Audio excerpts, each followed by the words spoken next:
La plupart des races de chiens courants françaises sont relativement récentes. Ça se compte en quelques siècles pour la plupart et sont directement issus de notre Saint-Hubert. Le Saint-Hubert, lui, on le retrouve dans la nuit des temps. C'est tout simplement parce qu'on le relie directement à la légende de Saint-Hubert, légende qui n'en est peut-être pas une, mais qui est quand même connue de tout le monde, puisqu'il est devenu le saint patron des chasseurs, à savoir que Saint-Hubert, qui vivait une vie de débauche, un beau jour, entre les bois d'un cerf, aperçut le Christ, et le jour de cette apparition, il aurait fait le vœu de se consacrer au culte et de ne plus chasser.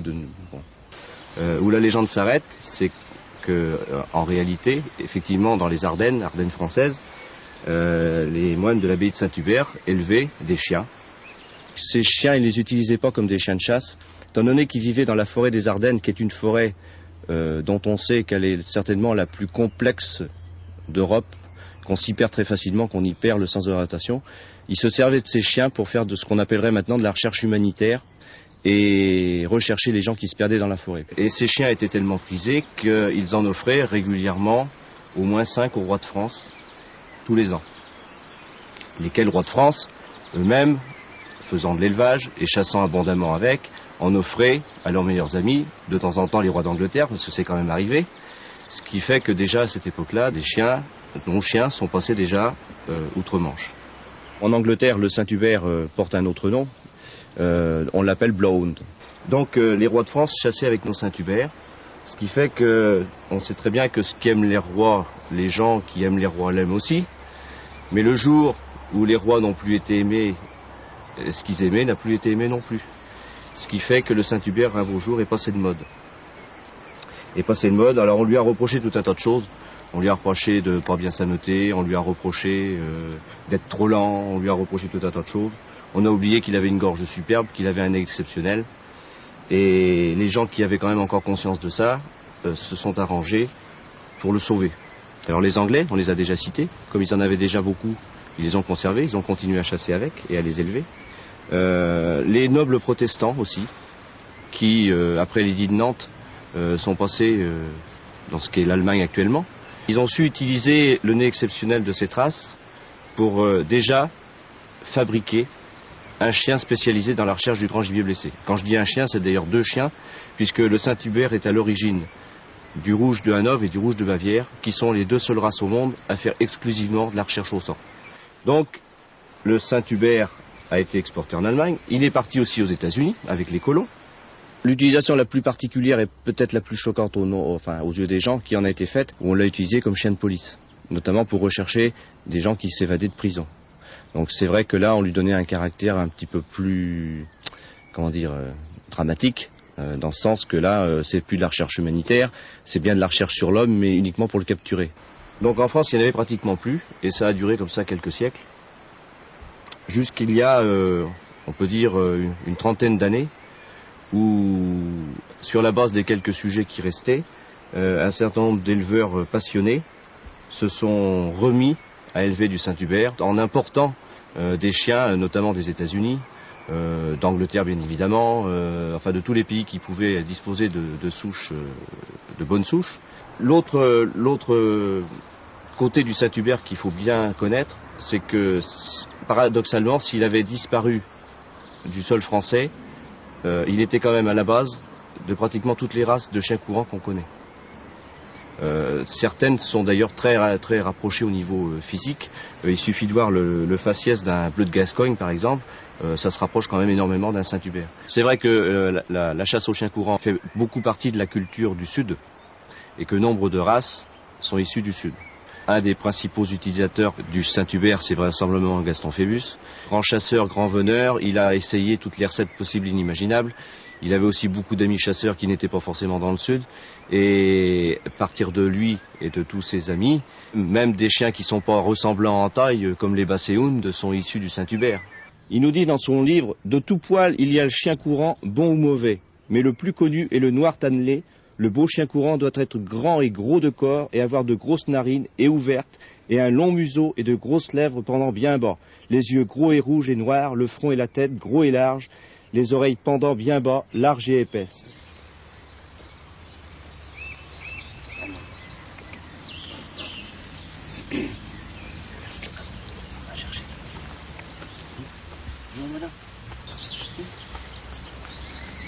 travailler. Hein? On va travailler. On va chercher le sanglier. Oh, dis bonhomme. On va chercher le sanglier. Dis, on va y aller. On va chercher. Hein? Ici. Ok. On va chercher. Cherche là, là, tu l'as bien, là oui, oh là oui, cherche, là mon copain, là, oui. Le chien de Saint-Hubert est un chien qui est très collé à la voix. C'est un ligné à l'origine, c'est un chien qui est utilisé et qui a été utilisé pendant de très longues périodes pour faire le pied. Il nous sert à rembûcher les animaux de façon à pouvoir attaquer et attaquer des chasses à la brisée. C'est-à-dire que l'on marque les entrées des animaux qui sont sortis des bois et qui sont retournés se reposer dans les bois. On marque les entrées en faisant le tour des enceintes avec ces chiens-là, ce qu'on appelle chiens de limier. Outre ses qualités de limier, c'est un excellent rapprocheur. Ce sont des chiens très très oreillers. Cette façon de travailler qu'ont ces chiens-là, qui ont un grand cou, qui ont des grandes oreilles, leur permet de recevoir les émanations mieux que tout autre chien. Outre le travail de limier qu'ils font, donc, on les utilise également pour rapprocher, c'est-à-dire pour lancer l'animal, disons, sur des pieds frais de la nuit, ou même lorsqu'on chasse, comme certains le pratiquent, à la bibaude, on arrive à prendre des pieds très intéressants et qui, lorsqu'on peut accompagner ces chiens-là de lanceurs, de bons meneurs, nous font faire des chasses qui sont mémorables.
C'est un chien qui a été sélectionné durant des années, beaucoup, pour chasser le cerf, pour chasser le sanglier, c'est-à-dire des odeurs fortes. C'est un chien qui ne dédaigne pas de broussailler. Ce sont des chiens qui sont assez imbus de leur force. Effectivement, un paquet de Saint-Hubert, d'une dizaine de Saint-Hubert qui pèse dans les 50 kilos, représente 500 kilos de poids. Sur un sanglier qui va faire 100 kilos, ils aboutissent, disons, à des prises lorsque les sujets sont trop peu importants.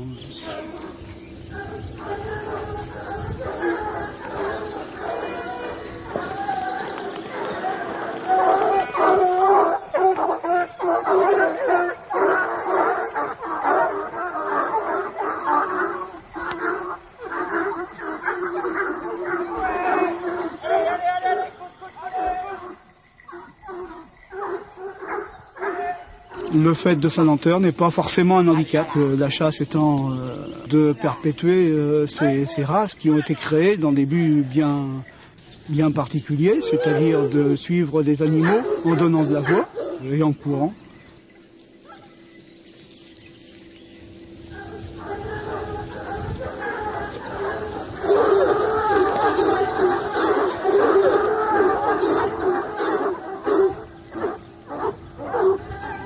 Ce sont des chiens qui s'ameutent très facilement. C'est un chien d'ordre et qui justement est malgré son caractère emporté sur l'animal est très très souple de conduite. Et un lot d'une quinzaine de Saint-Hubert se tient très bien.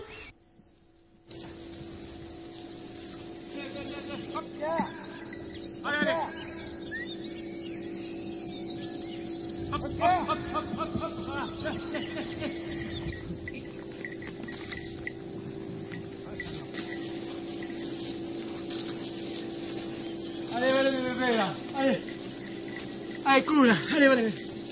Allez, allez. Venez, venez, venez, venez, venez. Allez, allez, allez, les gars. Allez, allez, allez. Allez, allez. On a bien travaillé. Allez, cool. Viens là, mon gars. Allez, cool. Vous avez devant vous une chienne Saint-Hubert âgée de 4 ans. C'est donc une chienne qui est, dans notre jargon, terminée. C'est-à-dire qui doit être conforme à ce qu'on attend du standard de notre chien, qui est un chien courant. Le point le plus typique de la race, c'est la tête.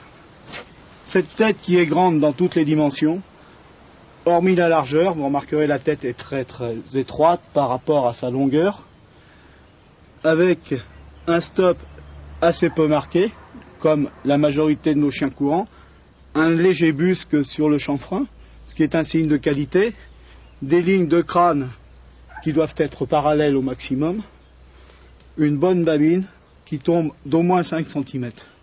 La tête du Saint-Hubert est caractérisée par des plis, par une peau très lâche qui crée des plis le long des joues. Les yeux paraissent profondément enchâssés. Ils sont la plupart du temps assez recouverts par les cils de fait de cette laxité de peau. Il serait souhaitable que le standard veille justement à ce que l'on conserve des yeux sains, donc que cette laxité ne soit pas poussée au maximum. C'est un chien lent qui est muni de très grandes oreilles, et le standard nous dit que l'oreille doit dépasser largement la truffe. Cette oreille est tire-bouchonnée, avec une attache assez fine qui est placée bien en dessous du niveau de l'œil. Le chien de Saint-Hubert doit avoir un cou suffisamment long, une épaule suffisamment oblique pour pouvoir courir en maintenant la tête au sol, de façon à pouvoir capter les effluves tout en courant. C'est un chien qui toise au garrot 67 cm pour les mâles et 63 cm pour les femelles, avec une tolérance bien entendu de 2 cm pour les meilleurs sujets. Il est bien évident que compte tenu de la taille de ce chien, le poids est assez important, parce que la membrure est très importante. Les membres sont très forts. Là, nous avons une chienne avec, comme tout Saint-Hubert, avec une épaule qui doit être suffisamment oblique, un pied de chasse qui est assez peu courant chez les chiens courants, qui normalement, pour avoir des sols bien résistants sur les terrains caillouteux, devraient plutôt être de lièvre ou de loup. Et ça, en fait, c'est une curiosité de notre race. On doit avoir une ligne de dos, bien entendu, comme tous les chiens, suffisamment soutenue, bien droite. Le fouet du chien de Saint-Hubert est un fouet très fort, qui doit être porté très élégamment, mais jamais retourné trop gaiement sur le dos, ni en trompette. Ce fouet, on sait que nous, chasseurs, il est particulièrement important dans les changements de direction. Changement de direction effectué par tous nos chiens. C'est le balancier. Les Saint-Hubert sont de base noir et feu, unicolore feu, ou robe mélangée de noir et de feu. Nous avons deux robes ici, deux robes noir et feu. Une robe particulièrement délavée sur la chienne, ce qui n'est pas recherché, et une robe avec des feux très soutenus, ce que nous souhaiterions le plus, c'est-à-dire conserver ces coloris de chiens qui dénotent une parfaite pigmentation.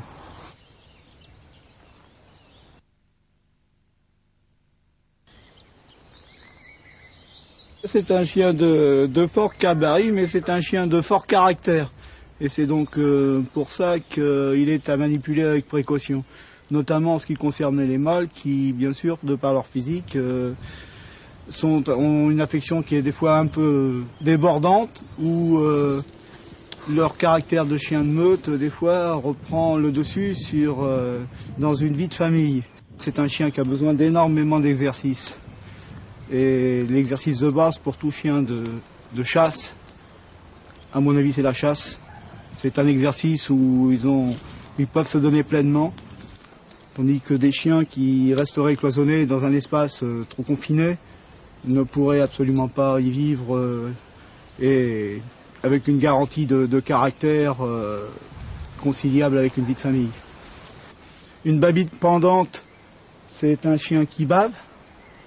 Et un chien qui bave, c'est un chien qui va salir les moquettes. Quand on secoue la tête, forcément, il y a quelques projections jusqu'au plafond. Le gabarit important va faire qu'un chien qui va se déplacer risque d'emmener la table de salle à manger. Et ça arrive fréquemment. Ce sont des chiens qui sont très attachés à leur maître, très attachés aux enfants. Mais il ne faut jamais oublier que le Saint-Hubert est un chien de meute et que dans toute meute, il doit y avoir un chef de meute et que le chef de meute, c'est forcément l'humain. J'ai eu l'occasion de reprendre des chiens de Saint-Hubert après l'âge d'1 an qui avaient été très mal éduqués, qui avaient pris possession des meubles, canapés, autres, ce qui fait que la vie n'était plus possible, qu'il faut absolument jamais, disons, se montrer agressif envers un chien de Saint-Hubert, qui ne comprendra pas. Tout se fait avec gentillesse, avec douceur et avec fermeté. Et la fermeté passe par la voix, par le ton. Et il faut surtout aviser les futurs acquéreurs et les acquéreurs de chiens de Saint-Hubert que lorsqu'ils prennent un Saint-Hubert, ils prennent un animal avec un fort caractère et que donc il faut prendre ses précautions.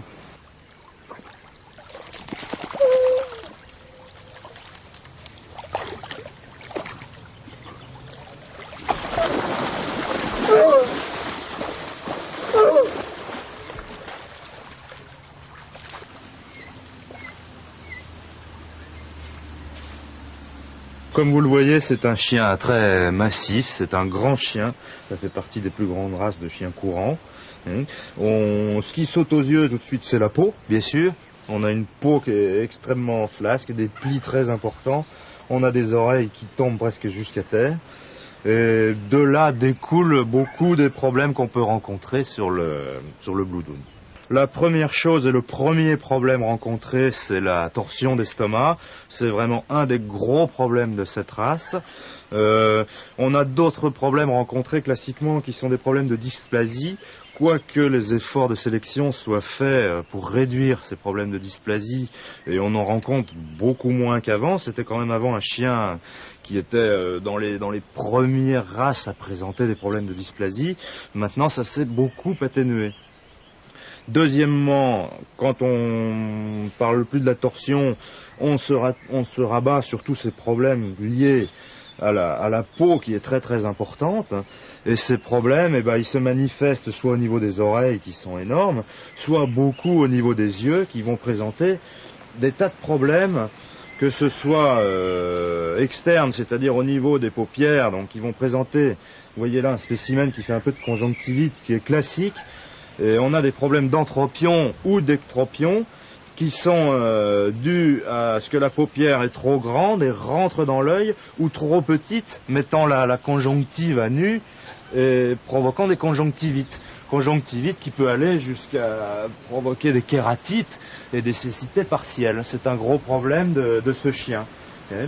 On a eu aussi au niveau des yeux des problèmes d'atrophie rétinienne qui à terme entraîne une vision très diminuée de près, alors que la vision de loin est toujours aussi bonne, mais ces problèmes semblent diminuer énormément avec la sélection, là aussi.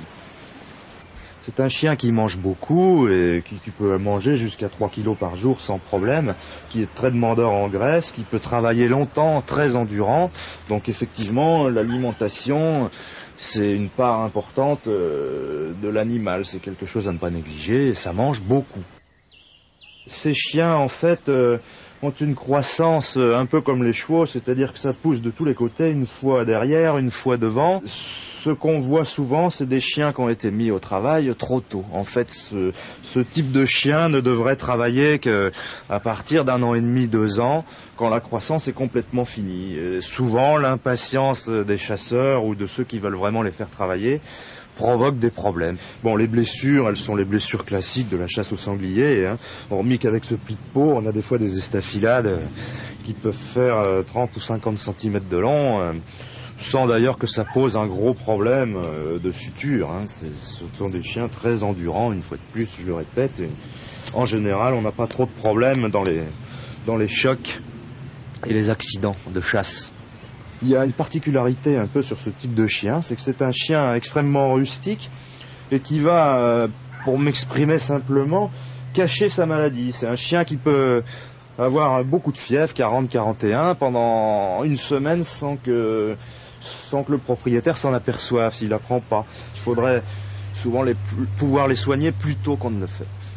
Bon, si on exclut le problème de la torsion, qui est quand même un des facteurs de mortalité très important, on peut considérer que c'est un chien qui a une espérance de vie courte, même très courte, puisque en général, on a des chiens qui vivent jusqu'à 7 ou 8 ans.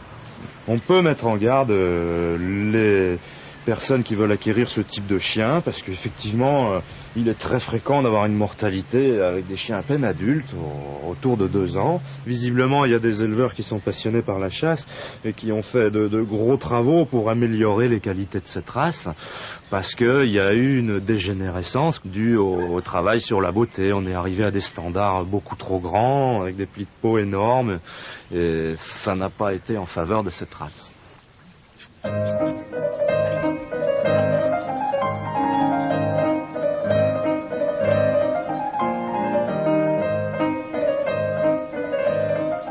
Bien là, vous avez un chien de Saint-Hubert de 3 mois et demi qui est complètement dans le type de la race. C'est-à-dire que ce chien de 3 mois et demi présente déjà les caractéristiques du chien terminé. Ce chien est particulièrement typé, une tête avec une peau très abondante, des plis de chaque côté de la tête, de par son gabarit, parce que c'est un chiot de 3 mois et demi qui, là, apparemment, est déjà fait un poids plus que certain. De plus, ce sont des chiens qui sont très collés à l'homme. Et dès leur naissance, ces chiots ont une particularité, c'est qu'ils sont très très affectueux. Et ce qui fait que dans notre race, beaucoup de chiens ont dévié de leur qualité première qui était d'être dédiée à la chasse, en fait se sont retrouvés dans des appartements. Parce que bien évidemment on ne peut pas faire autrement que de craquer devant des sujets pareils, qui lorsqu'ils ont 3 mois et demi vont faire à peu près une quinzaine de kilos, mais lorsqu'ils vont avoir 1 an vont peser près de 60 kilos.